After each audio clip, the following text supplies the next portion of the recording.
We have what we call the Internet of Things technology that we use to increase coffee production and the biofertilizer. So actually, the coffee shop is actually just an outcome of why we have this coffee shop for Barako, which surprisingly, we're scaling up, we're increasing our shops because we were really focusing on helping the coffee farmers.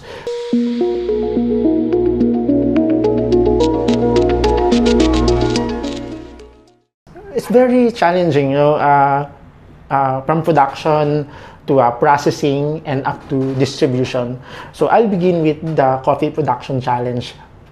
We have a bigger problem when it comes to farming, not just in coffee, but in the agricultural sector. So there's an aging population of farmers. The average is 57 to 60, and that's quite old.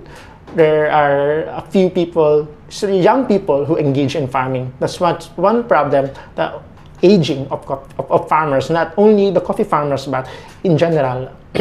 But in terms of coffee production, we have a very low coffee production compared to our other neighboring coffee production, coffee producing countries like Vietnam or Indonesia. We only produce around 60 to 70,000 metric tons of coffee in the Philippines. The demand is 160,000 metric tons. So where do we get the balance? So we have to import. We're a net coffee importer of coffee beans in the Philippines. That's one. We have a very high demand, but very low supply. So there's a very big challenge in that area. Another challenge in the coffee farming area is our technology, the technology that we use in producing and in planting coffee. We are still stuck on a super traditional way of coffee farming. There's no climate change. So climate change is a big challenge for us because our production is dwindling, still decreasing because of climate change is one of the things that affect it. We have what we call the Internet of Things technology that we use to increase coffee production and the biofertilizer. So actually, the coffee shop is actually just an outcome of why we have this coffee shop for Barako, which surprisingly, we're scaling up, we're increasing our shops because we were really focusing on helping the coffee farmers. So the Internet of Things is that we put, this is what we do here, this one, but we put micro weather stations in the farms. We now have one in Davao, in Bansalan, Davao del Sur. We have two in Bukidnon, which is in Impasugong and Malaybalay, and one in Sultan Kudarat. We're now adding two more in Pangantukan and Malaybalay. But going back to the Internet of Things, the micro-weather station has sensors that measure the environmental parameters such as temperature, humidity, moisture, and other parameters that we can measure in the farm. And we use this data for farmers to help them decide what kind of intervention they will do for their coffee farms. The intervention could be watering the plant, what proper soil testing should they do, what amount of fertilizer can they do, what cleaning, rejuvenation or trimming things they can do in the farm. So we provide them data. So from farmers, we call them farmer scientists.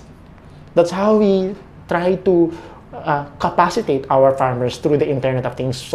So there is a technology there. There are apparatuses or devices that are in the farms that are in there where we get the data through satellite or the broadband. So we get to see it. So once we get the data, it beams the SMS to the phone of the farmers where they see the data of the situation of their farm. So, but most importantly is the soil test. We teach them how to properly do soil testing, and we create fertilizer program for them to follow. The technology makes them more confident. They are now able to talk to others confidently because they know what to do. They understand the science behind coffee. They understand the entrepreneurship thing behind how to record properly your produce from coffee or how to record the sales.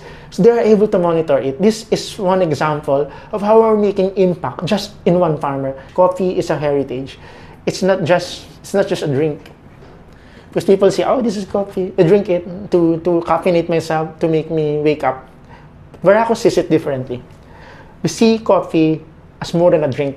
It's actually an identity that we really love coffee even before. And we see coffee as a way for us to be identified as happy people. We love coffee, and nobody can argue that we don't like coffee. Filipinos love coffee. Some in Batangas, we even pour coffee in the rice.